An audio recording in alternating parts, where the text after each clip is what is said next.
আমার আল্লাহ বলতেছেন, ইন্না আরসালনাকা শাহিদাও ওয়া মুবাশশিরাও ওয়া নাযীরা। সুবহানাল্লাহ।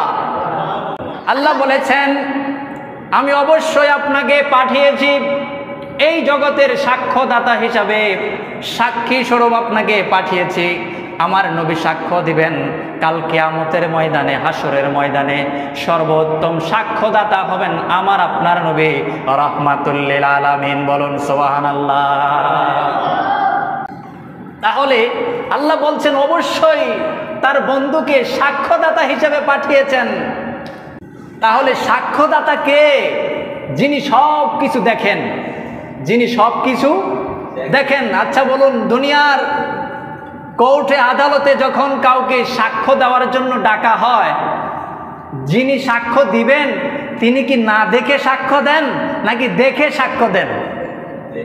বলুন, দেখে সাক্ষ্য দেন নাকি না দেখে? দেখে সাক্ষ্য দেন। যখন উকিল সাহেব তাকে জেরা করবেন, বলুন ওই ঘটনার সময় আপনি কোথায় ছিলেন? রাত 12টার সময় আপনি কোথায় ছিলেন? আপনি ওই ঘটনার সময় দেখেছেন কিনা? তাকে যখন বলা হবে আপনি দেখেছেন কিনা, তখন তিনি বলবে হ্যাঁ আমি দেখেছি। আপনি এই ঘটনার সময় ওখানে উপস্থিত ছিলেন কিনা? তখন বলবে হ্যাঁ আমি ছিলাম, আমি আমার স্বচক্ষে দেখেছি ঘটনা কি হয়েছে, আমি সেখানে ছিলাম।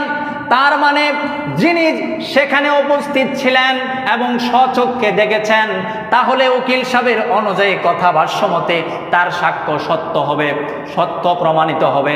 কারণ যিনি দেখেছেন এবং উপস্থিত ছিলেন তিনি হবেন সাক্ষ্যদাতা, তার সাক্ষ্যের মাধ্যমে বিচার করা হবে। যদি বলা হয় আপনি সেখানে ছিলেন কিনা, যদি বলে না আমি ছিলাম না, আপনি দেখেছেন কিনা, না আমি দেখি নাই, তাহলে আপনি সাক্ষ্য দিবেন কি? দেখেনও নাই, ছিলেনও না। যদি সে বলে আমি শুনেছি এই ঘটনা, সেই কাজ করেছে, তখন আদালত থেকে রায় হবে কি না না আপনার সাক্ষী গ্রহণযোগ্য হবে না, কারণ আপনি ছিলেন না, সেখানে দেখেনও নাই, আপনার সাক্ষ্য গ্রহণযোগ্য হবে না। যিনি দেখেছেন এবং সেখানে উপস্থিত ছিলেন তাকে ডেকে নিয়ে আসুন, তার ভাষ্য মতেই আদালতের রায় হবে। বলুন সুবহানাল্লাহ। তাহলে কি বোঝা গেল?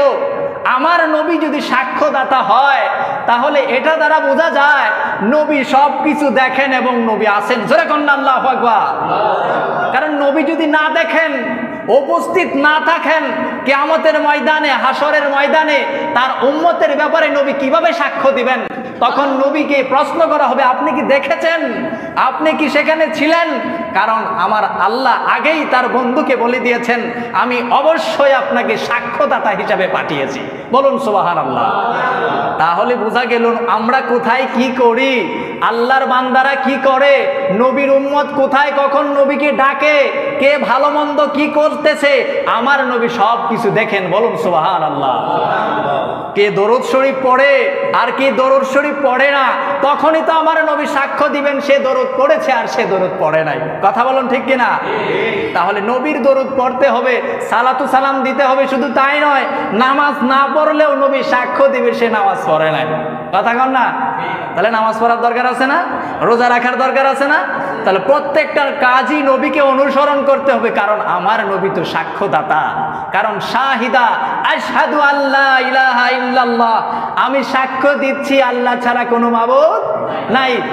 আমার নবীকেও আল্লাহ বলতেছেন শাহিদা ওয়া মুবাশশিরা ওয়া নাযীরা। নাজরান দেখেন, আমার নবী সাক্ষ্য দেন এবং দেখেন। জোরে কোন সুবহানাল্লাহ। তাহলে আল্লাহ তো কোরআনে বলে দিয়েছেন আমার নবীর শান এবং মর্যাদা। বলুন সুবহানাল্লাহ। আল্লাহুম্মা সাল্লি আলা সাইয়্যিদিনা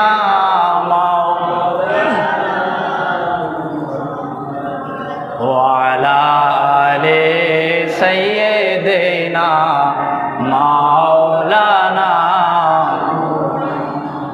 বলতেছিলাম নবী সব কিছু দেখেন এবং সাক্ষ্য দিবেন, তাহলে সেটা আমাদের অন্তরে বিশ্বাস রাখতে হবে, তাহলে আমাদের ঈমান পরিপূর্ণ হবে। আল্লাহ সব কিছু দেখেন, যখন আমার অন্তরে ভয় আসে আমি এই পাপটা কাজ কিভাবে করব, আল্লাহ তো দেখতেছেন, আমি মিথ্যা কথা কিভাবে বলবো, আল্লাহ তো দেখতেছেন। আল্লাহর ভয় যখন আমার অন্তরে চলে আসবে, আমি অন্যায় কাজ করতে পারবো না। ঠিক তেমনি আমার রসুল, আমার নবী, আমি যার উম্মত, তিনি তো দেখতেছেন।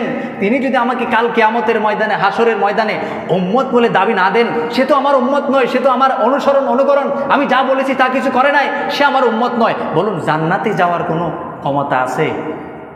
বলেন, নবী যদি সেদিন সাক্ষ্য না দেয় বা আপনাকে এই অস্বীকৃতি জানায়, সাক্ষ্য তো দিবেই। একজনকে সাক্ষ্য দিবে সে আমার উম্মত নয়, আর একজনকে সাক্ষ্য দিবে সে আমার উম্মত। আল্লাহ, সে তো গুনাহ করেছে, আল্লাহ সে তো পাপ করেছে, সে তো দুনিয়াতে এই কাজগুলো করেছে, সে তো বুঝতে পারে নাই। ইয়া বারে লাহি, সে আমার পাপী উম্মত। আল্লাহ, আমি তোমার কাছে আরজি জানাই, সে তো আমার প্রতি দরুদ পড়েছে, সালাতু সালাম পেশ করেছে, দুনিয়াতে কষ্টে জীবনযাপন করেছে। আল্লাহ, তুমি তাকে আজকে কিয়ামতের ময়দানে বেইজ্জতি করো না, তুমি তাকে মাফ করে দাও। জোরে বলুন সুবহানাল্লাহ। তাহলে নবী যদি সন্তুষ্ট হয়ে যায়, তাহলে সুপারিশ তো আমার জন্য, আপনার জন্য ওয়াজিব হয়ে যাবে।